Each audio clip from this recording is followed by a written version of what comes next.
우리가 건설한 이 거대한 콘크리트 미로 속에서 인류는 과연 진정한 안식처를 발견한 것일까요? 아니면 우리 스스로를 가두는 보이지 않는 창살을 설계하고 있는 것일까요? 안녕하십니까? 오늘 우리는 문명 발생 이래 가장 역동적이고 파괴적인 전환점이라 일컬어지는 도시화의 심장부로 들어가 그 파란만장한 연대기와 미래를 추적해보는 장대한 여정을 시작하려 합니다. 인류 역사의 90% 이상을 야생의 들판에서 보냈던 우리가 도대체 어떠한 생존 논리에 의해 이 좁고 밀집된 공간에 스스로를 몰아넣게 되었는지 지금부터 그 거대한 파노라마를 펼쳐보도록 하겠습니다. 인류가 농경을 시작하며 정착 생활로 접어든 이래로 정주의 역사는 곧 도시의 형성 과정과 궤를 같이 하며 우리 사회의 모든 구조를 근본적으로 재편하는 결정적인 기폭제가 되었습니다. 지금 여러분께서 목격하시는 이 거대한 학술적 기록들은 수천 년의 세밀한 세월 동안 축적된 도시 문명의 정수를 고스란히 담고 있으며 우리는 이를 통해 현대 문명의 근간을 명확히 이해할 수 있을 것입니다. 기록된 역사 속의 수많은 수치와 근거들은 도시가 우연의 산물이 아닌 치밀한 생존 전략의 결과물이었음을 강력하게 시사하고 있습니다. 제1단계는 성체와 신전을 중심으로 형성된 초기 정착 단계로 인류가 유목 생활을 완전히 청산하고 농업적 안정을 통해 영구적인 거주지를 확보하기 시작한 역사적인 시점입니다. 기원전 7천년경에 건설된 제리코는 견고한 돌 성벽을 구축함으로써 외부의 약탈적 위협으로부터 공동체의 소중한 자산을 안전하게 보호하는 최초의 방어적 기능을 충실히 수행하였습니다. 이러한 초기 정착지는 단순한 주거 단지를 넘어 종교적 의례와 공동의 노동이 집약되는 공간으로서 기능하며 훗날 거대 도시로 성장하게 될 문명의 씨앗을 비옥한 토양 위에 뿌렸습니다. 당시의 사회상은 철저히 생존과 신앙에 결부되어 있었으며 구성원들 간의 밀접한 상호작용은 새로운 질서와 규칙의 탄생을 예고하는 중요한 전조 현상으로 작용하였습니다. 인구 밀도가 서서히 높아짐에 따라 주거 형태는 더욱 조밀해졌고 이는 공동의 자원 관리와 분배라는 행정적 소요를 발생시켜 초기적인 형태의 통치 구조를 확립하는 계기가 되었습니다. 성벽 안의 삶은 안정적이었으나 동시에 공간의 한계를 극복해야 하는 새로운 도전 과제를 인류에게 던져주었으며 이는 도시 계획이라는 고차원적 사고의 기틀이 되었습니다. 초기 도시의 특성은 지리적 이점을 최대한 활용하여 강가나 비옥한 평야 지대에 위치하였으며 이는 식량 공급의 안정성을 확보하여 인구 부양 능력을 획기적으로 향상시켰습니다. 문헌에 따르면 이 시기의 거주민들은 이미 농작물을 공동으로 저장하고 관리하는 체계적인 시스템을 갖추고 있었으며 이는 경제활동의 분화가 시작되었음을 시사하는 강력한 증거입니다. 제2단계는 고대 국가의 기틀이 확립되며 체계적인 계획 도시가 등장하는 시기로 행정적 통치와 군사적 거점으로서의 기능이 극대화된 중앙 집중적 공간을 의미합니다. 위대한 제국 로마는 이미 1세기경의 상주 인구가 100만 명을 상회하는 전무후무한 규모의 도시로 성장하였으며 이를 지탱하기 위한 고도의 인프라 구축에 박차를 가하였습니다. 광활한 영토를 연결하는 격자무늬의 가도망과 수천 킬로미터를 가로질러 깨끗한 물을 공급하는 거대한 수도교는 도시 공학의 정점이라 불려도 손색이 없을 정도의 경이로운 성취였습니다. 당시의 사회상은 귀족의 화려한 빌라와 서민들의 열악한 아파트인 인슐라가 공존하며 극심한 빈부 격차와 사회적 갈등을 동시에 내포하고 있었던 복합적인 양상을 띠고 있었습니다. 도시는 단순히 거주를 위한 장소를 넘어 검투사 경기와 연극이 펼쳐지는 오락의 중심지이자 법률과 정치가 살아 숨쉬는 제국의 심장으로서 그 위엄을 전 세계에 과시하였습니다. 또한 장안과 같은 동양의 계획 도시는 철저한 대칭 구조와 구획 정리를 통해 황제의 권위를 공간적으로 투영하였으며 이는 동서양을 막론하고 도시가 권력의 상징임을 입증하였습니다. 고대 대도시의 특성은 인구의 폭발적 증가에 대응하기 위한 상하수도 시스템의 혁신에 있었으며 이는 공중보건이라는 개념이 도시 운영의 필수 요소로 자리 잡게 만들었습니다. 시민들은 공공 목욕탕과 분수대에서 사회적 유대감을 형성하였고, 이러한 공공 공간의 활성화는 도시 문화의 다양성을 꽃피우는 비옥한 토양이 되어 후대 문명에 지대한 영향을 끼쳤습니다. 하지만 도시가 비대해짐에 따라 화재와 전염병, 그리고 식량 공급의 불안정성이라는 고질적인 문제들이 발생하기 시작했으며, 이는 도시의 지속 가능성을 시험하는 혹독한 시련이 되었습니다.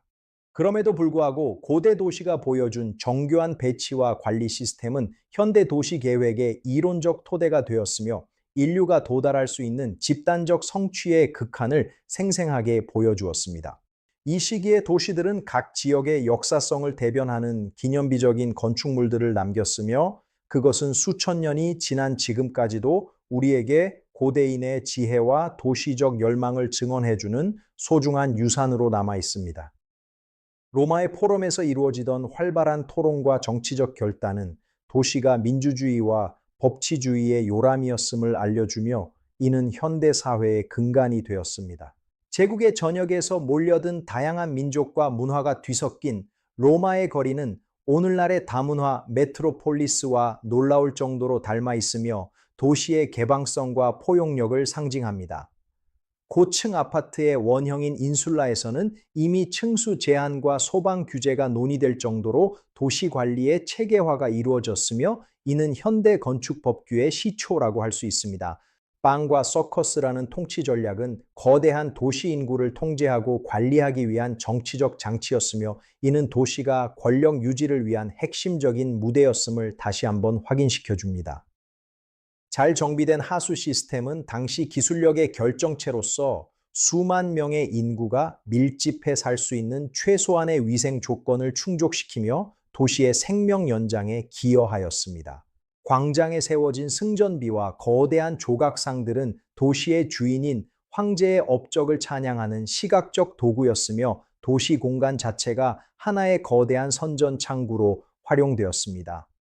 고대 도시의 화려함 뒤에 숨겨진 노예들의 고된 노동과 서민들의 힘겨운 삶은 도시화가 가져온 명암을 극명하게 보여주며 우리에게 많은 생각할 거리를 던져줍니다. 그럼에도 불구하고 고대 도시가 창출해낸 막대한 부와 지식은 인류 문명의 진보를 이끈 핵심 동력이었으며, 그 찬란한 불빛은 암흑기를 거쳐 현대까지 이어지고 있습니다.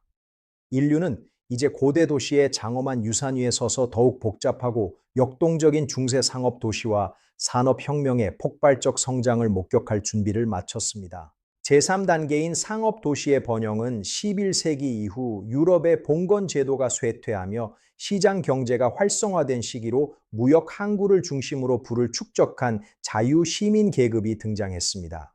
베네치아와 플로렌스는 금융과 예술의 중심지로 도약하며 르네상스라는 찬란한 문화적 결실을 맺는 결정적인 무대를 제공함으로써 인문주의적 가치를 전파했습니다. 진정한 대변혁은 제4단계인 초기 산업화와 함께 도래했으며, 1760년경 영국 맨체스터의 방직 공장에서 시작된 기계음은 전 세계 노동자들을 도시로 불렀습니다. 농업혁명으로 일자리를 잃은 이들은 공장의 부품이 되기 위해 도시로 몰려들었고, 이는 인류 역사상 유례없는 대규모 인구 이동과 함께 도시 인구 비율을 급격히 높였습니다.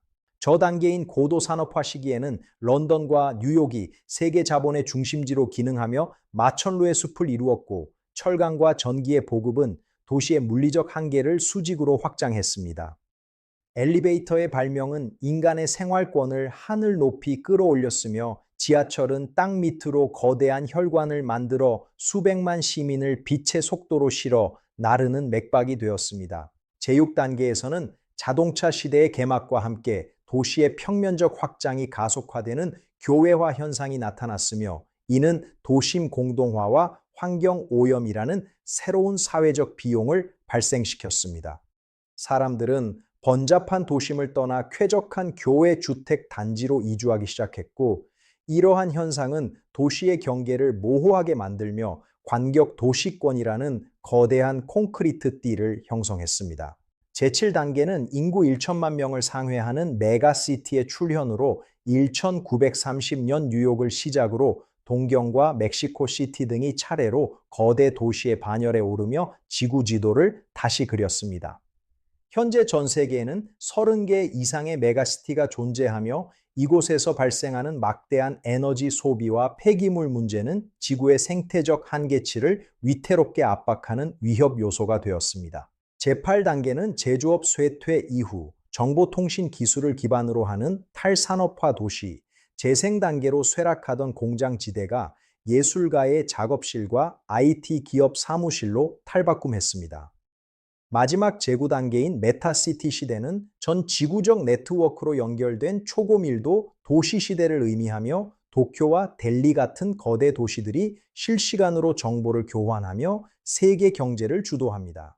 이제 우리는 탄소 중립과 스마트 시티라는 새로운 패러다임을 통해 도시의 지속 가능성을 확보해야 하는 절체절명의 순간에 서 있으며 이는 미래 세대의 운명을 결정짓습니다. 도시화는 인류에게 무한한 기회와 번영을 가져다 주었지만 동시에 극심한 불평등과 환경 파괴라는 무거운 과업을 안겨주었음을 우리는 결코 망각해서는 안 됩니다. 다가올 미래의 도시는 단순한 구조물이 아닌 인간과 자연 그리고 기술이 유기적으로 공존하는 따뜻한 생태 공동체로 거듭나야 하며 그것이 우리가 꿈꾸는 궁극적 모습입니다. 수천 년 시간을 관통하며 이어진 이 위대한 여정의 끝에서 우리는 비로소 도시가 인류 문명의 정수이자 우리 자신의 거울임을 깨닫게 되며 나은 내일을 향한 발걸음을 옮깁니다. 지금까지 인류 문명의 장대한 서사시라고 할 수 있는 도시화의 파란만장한 연대기를 함께 살펴보았습니다. 우리가 매일 무심코 걷는 이 길과 고층 빌딩들 사이에는 수천 년의 지혜와 수많은 이들의 땀방울이 고스란히 서려 있다는 사실을 다시 한번 가슴 깊이 되새겨 봅니다. 오늘 준비한 긴 여정이 여러분께 유익한 시간이 되었기를 진심으로 바라며 이 장대한 기록을 여기서 마무리하고자 합니다. 시청해 주셔서 진심으로 감사드리며 더 깊이 있고 유익한 역사적 통찰을 계속해서 함께 나누고 싶으시다면 반드시 구독과 좋아요를 눌러주시기 바랍니다. 감사합니다.